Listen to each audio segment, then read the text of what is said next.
I'm moving up in the world. I recently got cable. And I even got the movie channels. Okay, I know. I don't want to brag. But the other day, I was a little surprised. I came home late. I turned on the TV, and there's porno. Big time porno. Okay, pervert. We had a bit of a cheer. That's great. That's great. And I was kind of like, you guys, I have watched like 13 pornos in the past 2 weeks, okay? And it's not because I'm doing this. And that's not how I do that, by the way. It's a different system. No, I've watched all of these pornos because I'm fascinated. Okay, yeah. It's like a science project or something. No, I'm fascinated because I am a woman. And I don't think these pornos are made for the ladies. Okay? And I think this for two reasons. First of all, unpleasant things will be happening to a woman in a porno, and she'll be making happy sounds. You know what I mean? She'll be like, oh yeah. Oh yeah. Oh, harder. Yeah. Meanwhile, I would be like, get me to a hospital. This is not okay. It's just kind of weird. I think it creates an unrealistic sense of reality, you know? Because a guy will be like, oh, I'm gonna try that on Betsy, you know, or whatever. And then he goes to Betsy, he's like, so, and she's like, what are you doing? And he's like, why do you have pubic hair?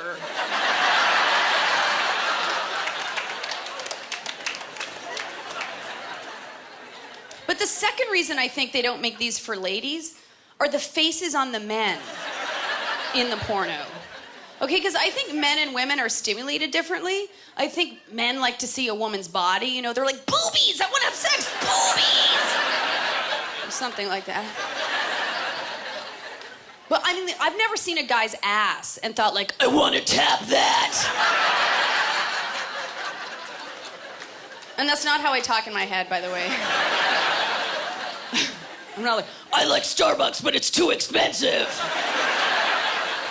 I have to pee, where's the bathroom? I just sound like me. But yeah, like, I think we like to see a guy's face and think like, he looks nice. He looks like he has thoughts. Maybe we could go for coffee sometime. Maybe at Starbucks. But they put these guys in the porno, and granted, they have huge penises. Those things are amazing, you know? They're like machetes. You know, they're... Like, if you ever need to get through the jungle, just follow the porn star. And be like, I see the predator.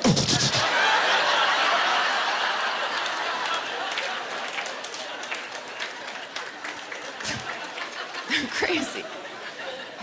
And somebody said to me, well, that's the part that's for you. That's the part that's for the woman. And I'm like, again, I'm not stimulated that way. Like, yeah, if I have a boyfriend and he has a big one, you know, that's a bonus. But I don't need to see a penis that looks like it could put a hole through my back. That doesn't do anything for me. You know, like... We had sex. It was amazing. I am a paraplegic now.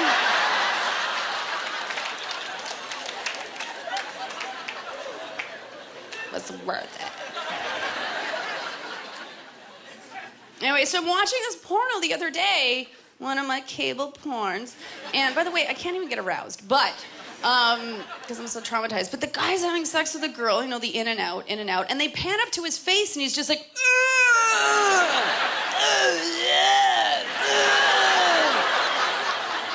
like it looks like he works at a gas station in Hamilton. He's like,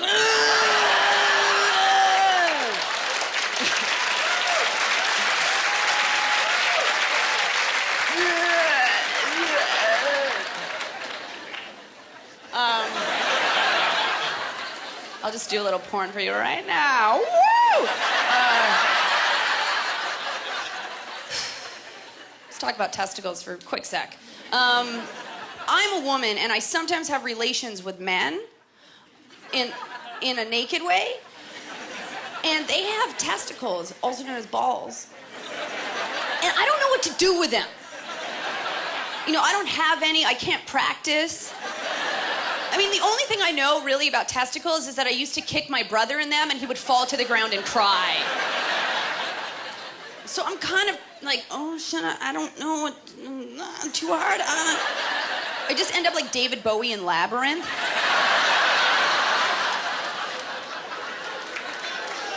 Is that good for you?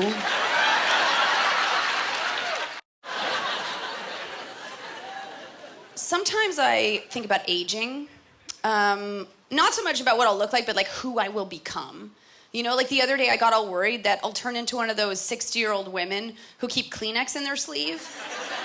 You know what I'm talking? My mom will be like, I'll just put that there for later. But then I relaxed myself. I was like, Rebecca, by the time you're 60, they probably will have invented something like a pocket or a garbage can. You can use those. But I remember when I was a kid, one day I had this epiphany. I was like, oh, I'm so glad I'm not a man, because men have to go bald. And I was like, I'll get wrinkles and I'll get droopy, but at least I don't have to lose my hair. You know, that's not my problem. But as I get older, most of the guys who ask me out are bald or balding. Starting to think, maybe this is my problem. You know, I don't have to lose it, but I have to watch it fall out. It's like a really slow, depressing movie. It takes like 30 years to watch. The ending's really shiny. I'm not against bald people. My brother's bald, and I love him. He's got the island going on. You know what I'm talking about? There's like a landmass back here, and then like Cuba. Front. Sometimes when he's sleeping, I glue a little palm tree to that area. A little boat, buy some cigars. He loves that. But seriously, I'm not a baldist. I've gone out with a lot of bald guys, because bald guys can be freaking hot. You know what I'm talking about? There are a lot of people with hair that are really ugly. Anyway, yeah, the only awkward thing is going out with a man who's in denial about the fact that he's bald or balding. You know, I'm like, just embrace it, guys. Because I'm a good girlfriend, and if my boyfriend's in denial about something, I want to go along with that denial. You know, I want to get on the pretend train to I have hair or a big penis or wherever it is that we're gonna go. That's fine. So I'll find myself saying things like, "No, what are you talking about? No, I'm balding. What does that mean? No, you're just stressed. I don't even know. Meanwhile, his head is like a dandelion in the fall. You know, it's like. And the last guy I went out with, whenever the topic of balding would come up, he'd always get really defensive, you know, and he'd be like, "Oh, I'm not bald. No, I've just always had a really big forehead." I'd be like, "Right. Yeah. Has your forehead always been the size of your head, Mr. Clean? You're bald." I actually went into a sex store recently. It was nothing weird. I was just buying some giant anal beads. No. I'm lying. That's not really my thing, the anal beads. A friend of mine is always trying to convince me. You know, she's like, "Beck, no, they're amazing. Okay, you shove them up the poo hole, okay? And then when it feels really good, you pull them out." It's like, what am I, a lamp?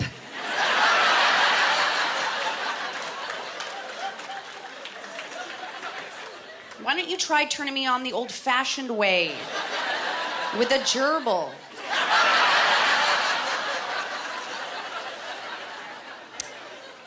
No, but I love going to sex stores because it's one of the last places on earth where I still feel like a kid. Because I have no idea what's going on around me. You know, I'm like, what?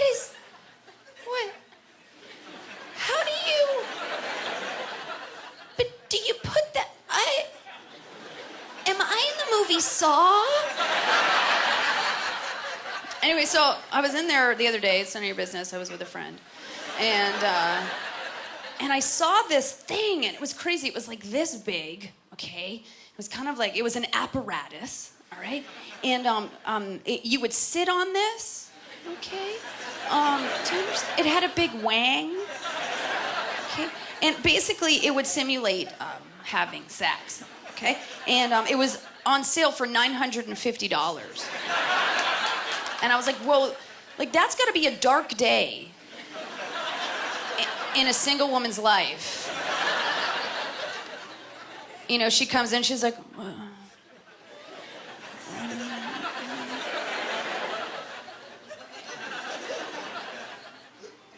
$950.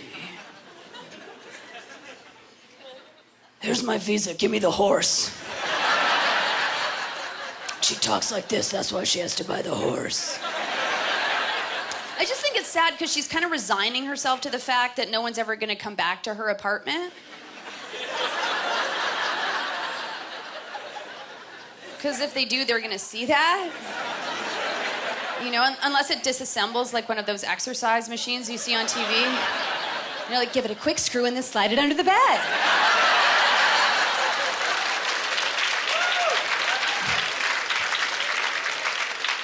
But it doesn't do that, I asked. You know, they're gonna come in, they're gonna be like, well, this is a great place. I love what you've done with the lighting. Those are great. It's pink tones, I like that. What the fuck is that?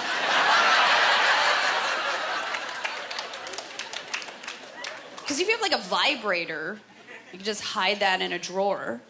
You know, if somebody finds it, you're just like, oh, that's my sock holder. I don't like it when they get wrinkled, so I iron them and I put them on the holder. I have 32 sock holders. This thing, how are you gonna explain paint it pink? You're like, oh, my grandfather built that for me. It's a rocking horse. The saddle's weird. I know. That's strange. Also, touchy subject, but I'm gonna go there. Incest. All right, let's do this! No, I don't want to think about it, but sometimes I do, because I just don't understand it, and so I have questions, you know? Because I have a brother, and I think the worst thing that could ever happen to me would be to make out with my brother. You know, he's bald, I told you. But also, he's my brother, you know? But people do this in certain areas of the world. And I just have questions. Like, normal people, when we make out, we say things to each other. You know, like, I like you, you're really cute. What do they say? Like, Sally, I really like your eyes. They're just like mine. Crossed. And then the question is what they say when they're really going at it, you know? What then? They're like, oh, that feels good. Oh, yeah. Oh, that's good. Oh, yeah. Oh, who's our daddy? Who's our daddy?